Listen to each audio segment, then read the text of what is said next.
arrogant, méprisant.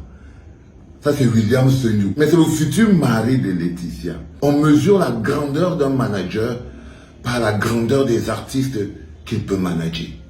Ça veut dire qu'un artiste, un manager qui prend des artistes comme étant ses enfants, le père, c'est un petit manager. C'est pas un problème personnel avec lui, je ne le connais pas.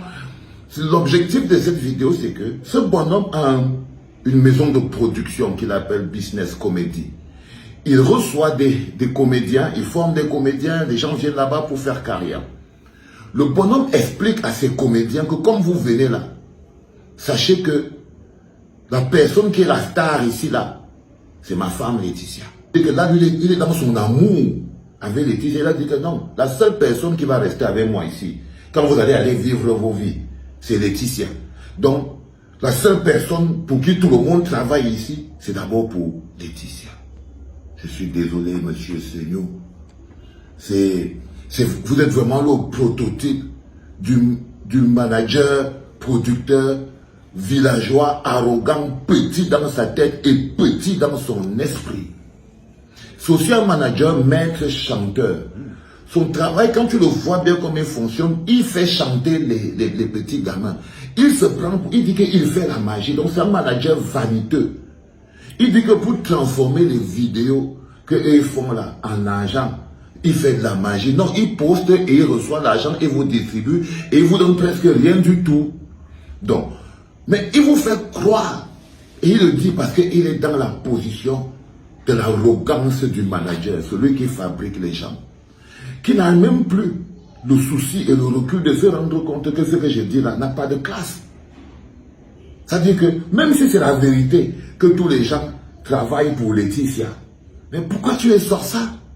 Je suis sûr que ce n'est pas de bons acteurs, tous ces gars qui sont autour là. Monsieur William Senyou, le futur mari de Vanessa. Si Vanessa part mais avec quelqu'un d'autre maintenant, tu vas faire comment? Parce que c'est encore ta future épouse, tu n'as même pas encore épousé. Tu es déjà en train d'hypothéquer la vie des autres. Et il a fait de la manipulation. Il a dit, ouais, je vous forme pour que chacun aille faire sa chose. Mais entre-temps, il travaille pour Laetitia. Même dans le process, il ne vous forme pas pour aller faire quoi que ce soit. Il vous apprend à être des larbins. Parmi vous tous qui êtes ici là, aucun grand ne peut sortir de là.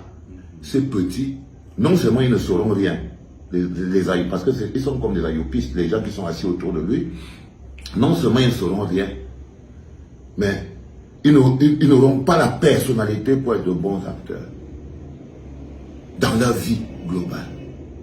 Et à toi, mon petit, baisse un peu ton niveau d'arrogance. Tu es presque ridicule. Je trouve ça un peu ridicule. Même pas un peu, beaucoup ridicule. Vous êtes là ici, vous travaillez pour Laetitia. Vous travaillez pour Laetitia. Vous êtes, ça veut dire quoi? Même s'il travaille pour Laetitia, tu n'es pas obligé de dire ça sur live Facebook. Allez, dégage d'ici, là, fais tes conneries de comédie. Yes. Voilà, j'adore mon métier. Et Général Vassero, le papa. Ouais, tu m'as fait une vidéo, toute une longue vidéo en fait. Tu fais toute une longue vidéo en fait pour t'adresser à mes comédiens. Pour dire à mes comédiens comme quoi ils sont des larbins, ils n'ont aucun talent. Tu essayes d'entrer dans leur tête pour leur faire comprendre qu'ils perdent leur temps. Vassero, tu connais quel est le SMIC au Cameroun?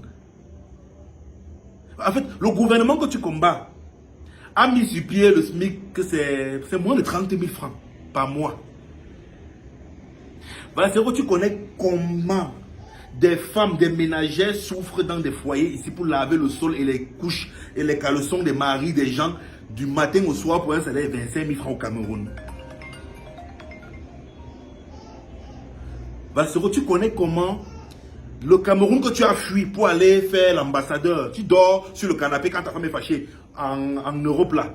Tu connais comment le Cameroun là fonctionne?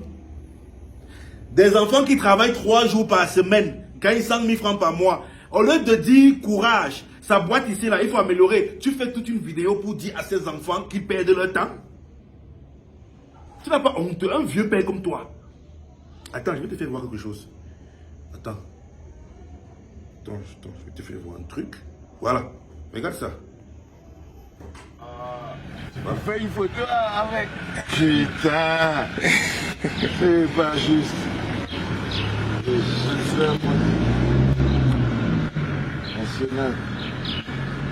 Voilà Valsero. Il est passé avec sa voiture dans le tournage. Il y a plus de 4 ans ou 5 ans. Il descend de sa voiture, il vient demander la photo. Il a dit dans sa vidéo que je suis un petit manager. Pas ton malin. Voilà. Et que je ne peux former que les petits artistes. Tu es descendu de ta voiture, Valsero. Tu es un petit artiste. Tu es venu supplier la photo. Voilà. Tu es venu supplier la photo, Valsero. Donc, mais grand Valsero, toi aussi tu vas dormir à Dora Palace? voilà. C'est moi qui parle derrière là. Grand Valsero, tu vas aussi dormir à Dora Palace. Tu vas aller dormir à Dora Palace. En ce moment-là, j'étais le petit manager caché dans l'ombre en train de faire monter. Ok. D'accord, grand frère. Voilà. Exactement. J'étais dans le petit manager caché dans l'ombre. Le voilà qui est en train de partir.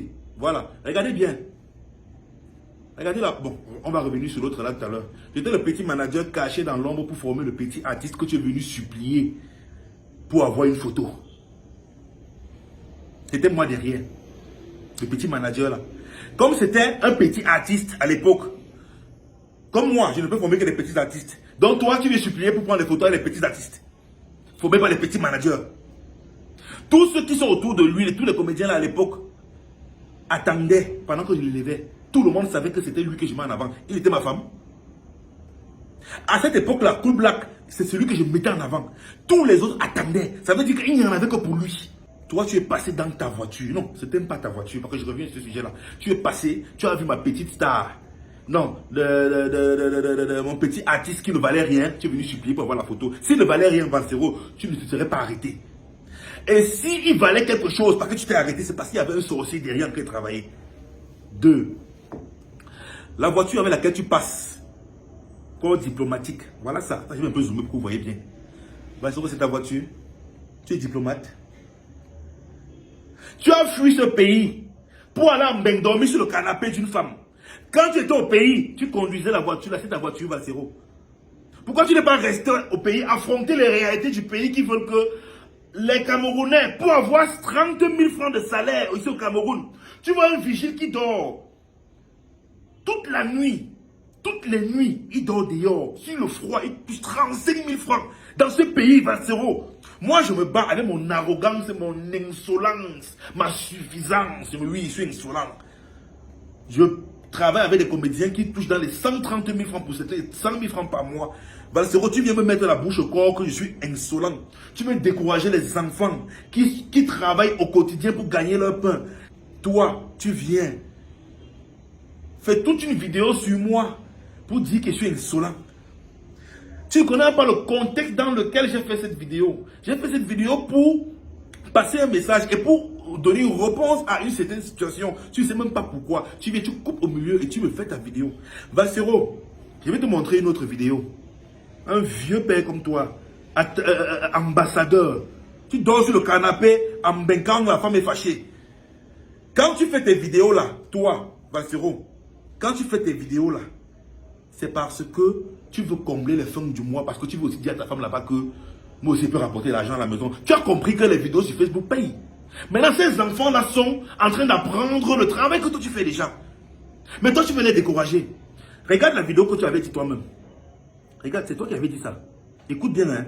Parce que quand tu filmes ton coup, tu oublies, parfois tu perds la tête. Écoute ce que toi-même tu avais dit. Voilà. Bonjour les enfants. C'est papa. Le débat est clos, pour moi, en ce qui me concerne. Tout ce que j'ai compris, c'est que un artiste qui est en début de carrière, qui n'a pas de succès, qui n'a pas de nom, est totalement dépendant et assujetti à son manager. Et un artiste qui a un nom, qui a une carrière, qui a une vie, n'est pas totalement assujetti à son manager. Ils ont des rapports un peu plus équilibrés. Moi, c'est ce que j'ai compris. Je ne sais pas pour vous, parce que je crois qu'il n'y a pas un rapport standard entre un artiste et son manager. Je crois que ça dépend vraiment de l'artiste. Quand l'artiste, il est tout petit, le manager est papa. Il amène partout, il fabrique. Mais quand il est fabriqué, c'est clair qu'il ne veut plus être un enfant. Donc le manager doit évoluer dans son esprit. Si le manager n'évolue pas, l'artiste va partir. Il va trouver un autre manager qui, lui, connaît manager les grands artistes et connaît mettre de l'eau dans son vin et savoir que quand un artiste a une certaine carrière, il faut lui parler comme ça. Donc il n'y a pas forcément un rapport standard en disant le manager est l'employé de l'artiste ou l'artiste est l'employé du manager. C'est très humain et c'est personnel. Une fois que j'ai dit ça, je ferme. Oui, une fois que tu as dit ça, tu as fermé, tu as allé fermer ton chambre. Voilà, revenons. Ce que tu racontes là maintenant n'est pas contradictoire avec toute ta vidéo que tu as fait contre moi là maintenant. Qu'est-ce que tu as dit là-bas?